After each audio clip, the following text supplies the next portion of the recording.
Përshëndetje, do ta nisim adrenalinën e sotshme me një kampion bote. Do të sjellim përpara ekranit tuaj Ismail Ketën, boksieri që ka bërë krenar gjithë shqiptarët me suksesin e tij. E ndjekim bashkë se çfarë thot për mikrofonin ton.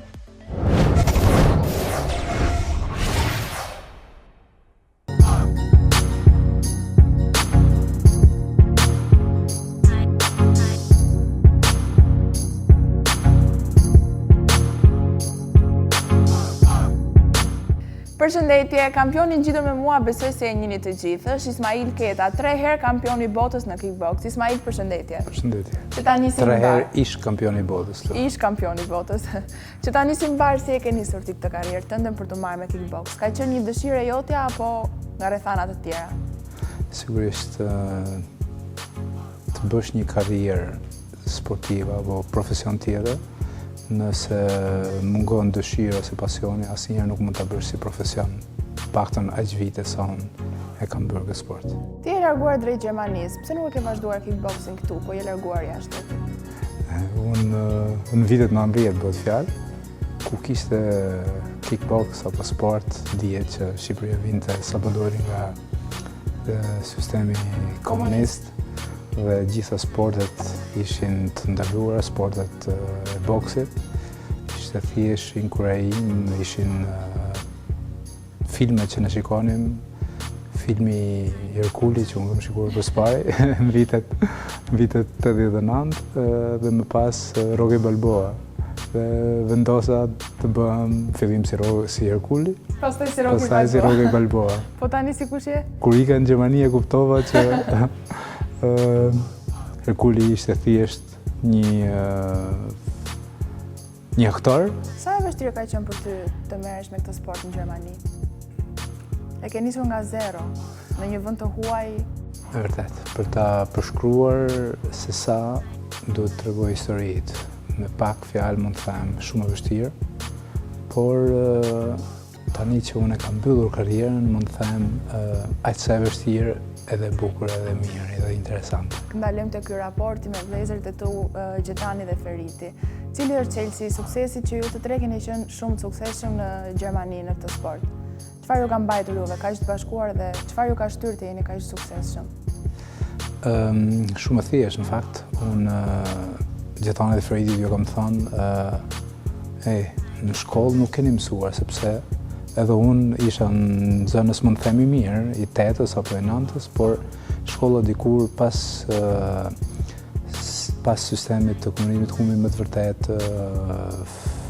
humbi vlerën, kush mësonte në atë kohë i thonin çun mamaja, sepse çfarë do bëje me shkollën atë kohë, gjithë kërkonin të largoheshin. Dhe brezat, ata që ishin mbas meje, mund të them, ju humbi interesi për shkollën. Dhe kur erdhën në Gjermani ata ju thash, keni profesion? Jo. Në shkollë keni mësuar? Jo. Diku në jetë duhet me qarë, duhet me i mbledh gjitha forcat, gjitha energjit. Cili nga ju do të tresh më i mirë? Ose më saktë cili nga ata të dy, se ti tani më nuk je pjesë? Cilin sheh pretendent për të fituar titull kampion bote? Ata Gjetani është bërë kampion bote. Ka sigurisht më shumë përvojë, por për mua janë të dy kampion sepse me të vërtet punojnë, dëgjojnë që u them unë, jo si vëlla, por si trajner për pjesën sportive. Familja të ka përkrahur? Jo, po në familjen kam pasur gjithmonë kundra. Se perceptonin, akoma thot mami im që... Shqyr që ke hequr dorë? Jo, ku me gjithë këtë profesion duke u rraf me grushta.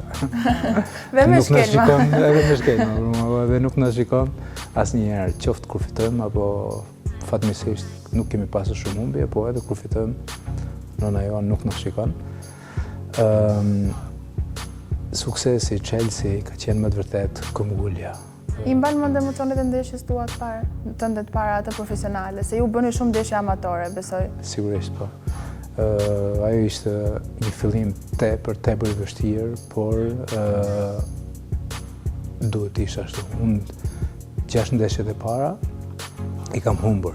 Profesionale? Jo, amatore. Ndeshjet amatore, profesionale.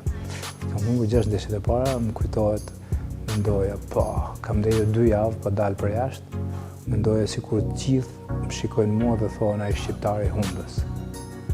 Deri kur vjen një mik, cilin e kujtoj tani më të vërtet me mirënjohje dhe më tha, Ismail, nëse mërzitesh ti nuk je sportist. Gjermanët, një humbës me dinjitet, sepse unë rrëzohesha nokaut, ngrinesha përsëri. Dhe nuk doja të dërzohesha, se përnoja do të humbin. Ismail, kush është idolli jot i gjitha kohërave? Përveç personazheve të filmave si Herkuli dhe Rocky Balboa që ne i kemi parë shpesh, një idhull që është vërtet sportist i kësaj fushë. Sigurisht Muhamet Ali.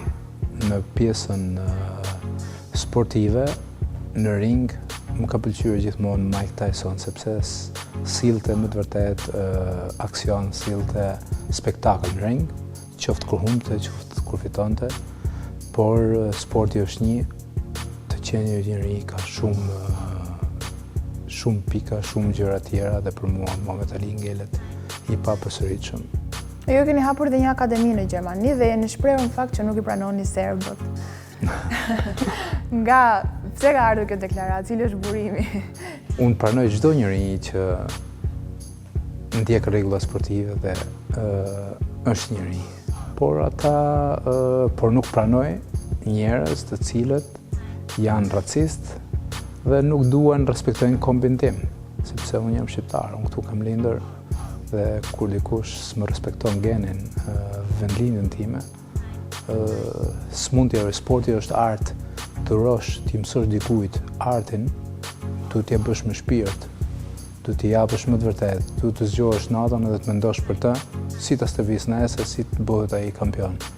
Dhe një njeri që ti nuk e respekton ose din që ai nuk të respekton genin nga ti vjen, s'mund t'ja falësh pjesën shpirtërore. Ishte kur e ke parë kundërshtarin me udhëheqje, pra nuk e ruajtur atë gjaktësinë që është një sport të shëndetshëm që duhet ta fitosh, po i kalon pak tagrat e kësaj. Unë kam bërë një karrierë sportive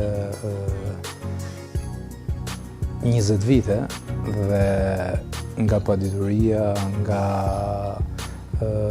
mos eksperjenca i kam kaluar gjitha. Dhe po në ta momente kur unë më të vërtet e kam shikuar kundërshtarin si një armik, pra i ka qenë serb. Dhe nuk e kam respektuar, atë që ai mundet, aty e kam pësuar. Më ka ndodhur dhe tani u jap këshillën nxënësve mi, vëllezërve mi, që një gabim të tillë, sado i vogël sportisti të duket nga trupi apo të duket si gocë, duhet respektuar. Mbaj mend kur jam bërë kampion për herë të dytë, kampion bote, më fal për herë të parë dhe duhet mbrosha titullin kundra një holandezi. Ndodhi që në atë ditë të bënim unë edhe Gjetani, njëjtën ditë, televizioni gjerman, po na promovon të neve si dy vëllezërit Klitschko që ishin boks, dy vëllezërit keta në sportin e kickboksit.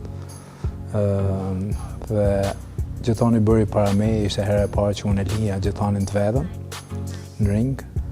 Ai ishte mësuar gjithmonë të më ketë mu si vëlla dhe trajner aty dhe përqendrimi atij si duket nuk ishte ashtu siç duhet.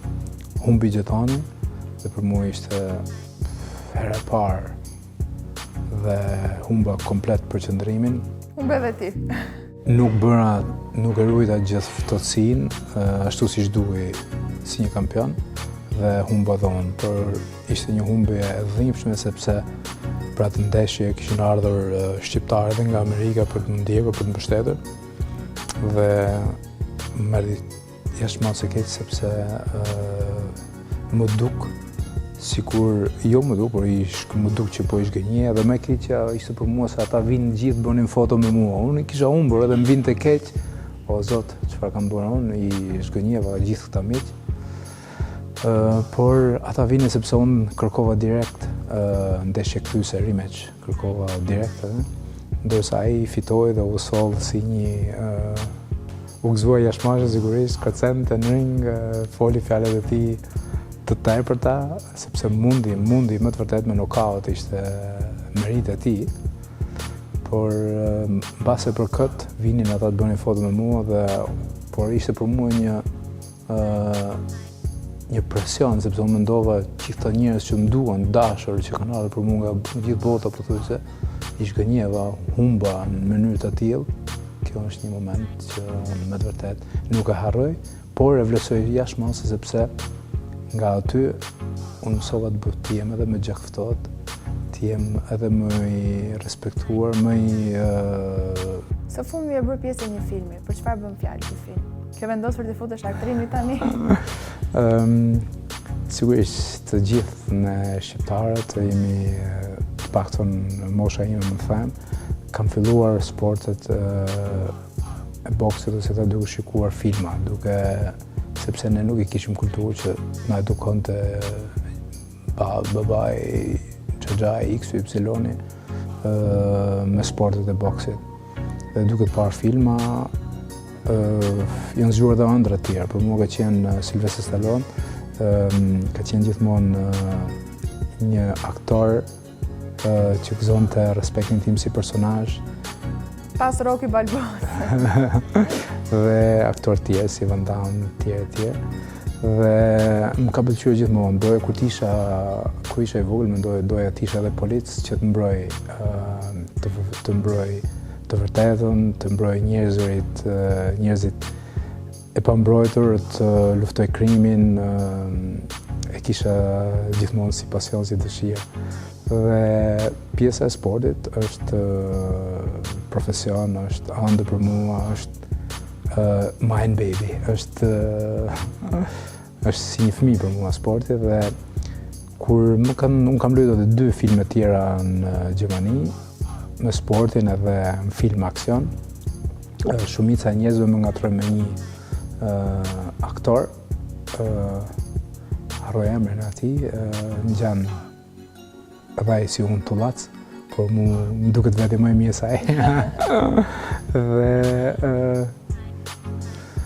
i kam përveç kësaj, thjesht për pasion, ndjek edhe pjesën si aktor. Pra filmi i fundit është thjesht pasioni yti? Është pasion, mbase mund të jetë edhe profesion, por mbi gjitha unë kam një ofertë, unë kam me të vërtet një jetë të mbushur me aksion, ose si mund të them me çuditëra, por për mirë, jo për keq, faleminderit, por duke ditur vështirësitë që unë kam kaluar, një jetë nga ka filluar sporti, unë kam ikur në Gjermani gjithmonë duke mbajtur në mendje, në zemër, fjalët e gjyshit tim dhe figurën e Skënderbeut. Por në ringun e boksit aty duhet gjaktësia, aty duhet mençuria, sigurisht që karakteri shqiptarit, fjalët e gjyshit tim, ajo krenaria për Skënderbeun janë shtytësi kryesor, por duhet gjaktësia. Dhe duke ditur vështirësitë e mia, mua më kanë ardhur disa regjizorë, kam pasur edhe një regjizor që ka luajtur film në Hollywood me Robert De Niro e shumë tjerë, dhe më tha që jeta jote s'pas ka nevojë për mua si regjizor. Dhe jemi në hapat për të zhvilluar një film për mua, për jetën time, pasi ata mendojnë që është më të vërtet për rinin inkurajuese për shumë njerëz të cilët mendojnë që du të kem babajnë e pasur për të qenë diçka në jetë.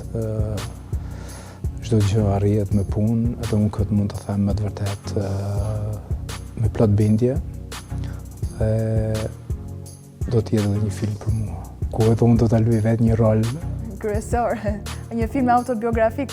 Aty ku do të jetë roli pa flok, sigurisht, jo me flok. Mirë, ne të urojmë shumë suksese në fakt në karrierën tënde si trajner dhe si aktor, nëse do ta vazhdosh. Dhe unë e di që nuk e ke veshjen e përshtatshme, por mund ta tregosh pak se çfarë bën ti në fecin e boksit? Fecin e boksit e godas, i bjerë. Mirë, duam të të shohim pak. Me kësi.